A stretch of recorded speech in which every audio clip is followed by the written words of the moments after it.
કેશોદ નગરપાલિકામાં નવા પ્રમુખ અને ઉપપ્રમુખની વરણી સાથે સ્થાનિક રાજકારણમાં નવા અધ્યાયની શરૂઆત થઈ છે. કેશોદ નગરપાલિકાના પ્રમુખ તરીકે પ્રતીક્ષાબેન કેયુરભાઈ દેવળિયા અને ઉપપ્રમુખ તરીકે ચંદ્રિકાબેન હરેશભાઈ ભોપાળાની સર્વાનુમતે વરણી કરવામાં આવી છે.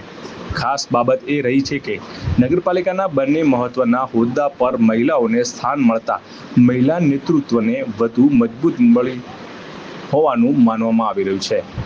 કેશોદ નગરપાલિકા પ્રમુખ અને ઉપપ્રમુખની વરણી માટે આજે બપોરે 3 વાગે નગરપાલિકા સભાખંડ ખાતે નવયુક્ત સભ્યોની સાધારણ સભાનું આયોજન કરવામાં આવ્યું હતું.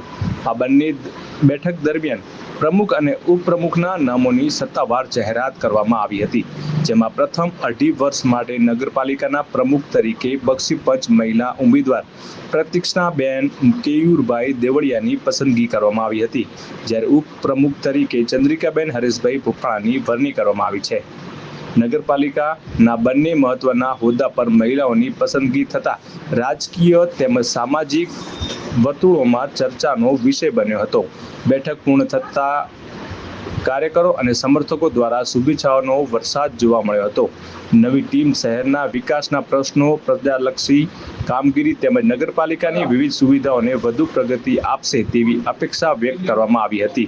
સાથે સાથે હવે આગામી સમયમાં નગરપાલિકાની વિવિધ કમિટીઓ અને સમિતિઓની રચના માટે પણ બેઠક યોજાશે તેવી ચર્ચાઓ લોકમુખે સંભળાઈ રહી છે, જેમાં સ્ટેન્ડિંગ કમિટી સહિત વિવિધ વિભાગોની જવાબદારીઓ નક્કી કરવામાં આવશે તેની શક્યતાઓ વ્યક્ત થઈ રહી છે.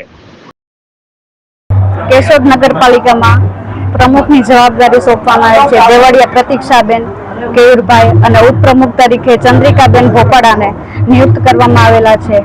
તો તમામ કાર્યો અમે નિષ્ઠાપૂર્વક કરશું તેવી ખાતરી આપીએ છીએ અને કેશોદના વિકાસને આગળ લઈ જશું તેની પણ અમે ખાતરી. પંચાયત પ્રાંત અધિકારી કેશોદ આજ રોજ કેશોદ નગરપાલિકાની પ્રથમ બેઠકનું આયોજન કરવામાં આવેલું હતું.